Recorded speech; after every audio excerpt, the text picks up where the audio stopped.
David ERDOS, poem 10 from At the Gates. Naming the future. While most of us seek a new world, some of us keep an eye on strange weather. In London today, sun was shining, despite the active bite in the air.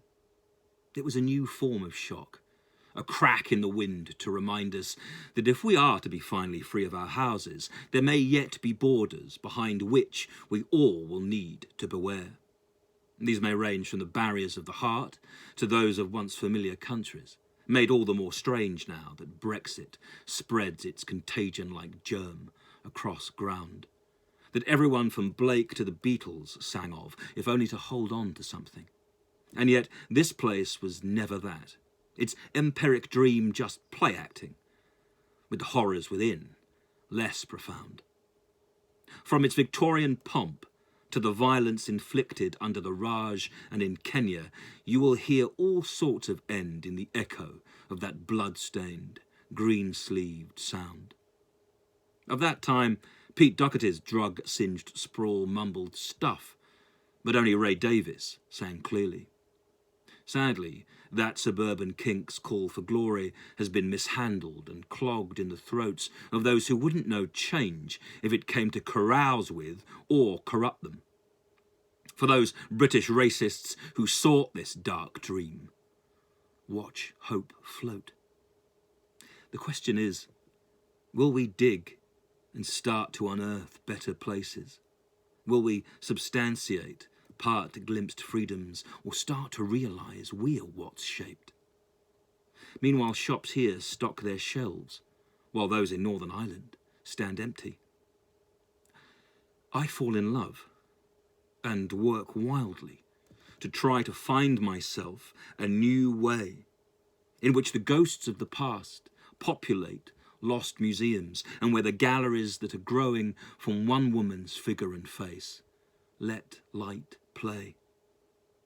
As we balance desire and day, you can see each hope move like that scene in Cinema Paradiso, where Philip Noire as Alfredo moves the projectionist's beam through the street.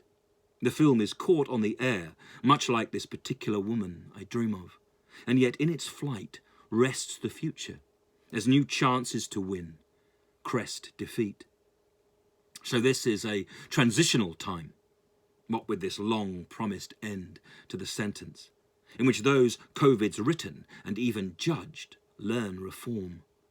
While gargling at our gates and behind our curtains too, fresh springs bubble, bearing split cells across water, and which, reboiled from tears, may explore and also transform the imprisonments we've endured into a stretch of spine and soul that resolves us, allowing in time for solutions where no needle pins worried hearts. For just as COVID mutates, so does the still furtive future. We just need to chase it down and convince it to co-write with us roles and parts that will place us all on a stage in which an as yet unwritten play sets the drama for lives of love and wonder and challenge and dare and support. It's what I've been wanting for years, and so I make my own calls to convey it. Across long, tired oceans, I now glimpse islands and light and smooth shores, in which I nuzzle into her neck and seek her kiss, while horizons, which are of course rarely constant, adjust themselves hourly. Nothing is certain, of course, but faith at least can find focus. Yet as the colours run, some tones settle, while others, as tears, still fall free. The picture changes each time. We just have to find the right portrait. So one is reflected now on the surface. I stare into this screen and this paper. I won't tell you the name. She may leave. But if she does, I will have, at the very least, felt a future. For even in this room separated from both contact and God, love believes. Even, of course, if fate eventually makes us agnostic. The name in today's special letters becomes a religion to spell. Secretly. We do not know what awaits as we emerge from our prisons. But just as the butterfly rises from the chrysalis shroud, days are made for which those who believe become God, and where those who don't ape that story. As we evolve, the Bibles under which we have been placed grant sharp shade. Will we stay and abide?